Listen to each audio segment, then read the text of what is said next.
Hi friend, 23 August 2024. ఇది stage 6 అనమాట. మొక్కజొన్న సైజు బాగా గ్రోత్ అనేది బాగా వచ్చింది. చూడండి, మొక్క అనేది బాగా పెరిగింది. నీళ్ళు బాగా వదలడం వల్ల మనకు సైజ్ గ్రోత్ అనేది బాగా వచ్చింది. ఇది 45 days తర్వాత వచ్చిన గ్రోత్ ఇది అనమాట. 45 daysకి వచ్చిన గ్రోత్ అనమాట ఇది మొక్కజొన్న.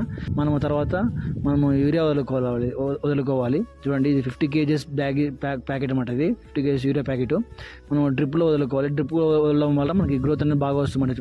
మొక్క అనేది సైజ్ అనేది బాగా పెరుగుతుంది అనమాట. మనం బకెట్లు తెచ్చుకున్నాము. బకెట్లోకి మనము యూరియాని అంతా వేసుకొని బాగా కలుపుకోవాలి. అది క్రిస్టల్స్ అంతా అనేది నీట్గా నీటిలో కరిగే విధంగా మనం చూసుకోవాలి. అలాగా కరిగే విధంగా మనం చేత్తో ఆ విధంగా అనాలి. అనేది మనము డ్రిప్లో మనం వాటర్కి మనం మిషన్ ద్వారా వదులుతాము. చూడండి, అది డ్రిప్ నుండి వదిలే మిషన్ అనమాట. అది ఫర్టిలైజర్స్ డ్రిప్లో వదలడానికి ఎటువంటి మిషన్స్ యూజ్ చేస్తున్నారో కామెంట్ చేయండి, మర్చిపోకండి.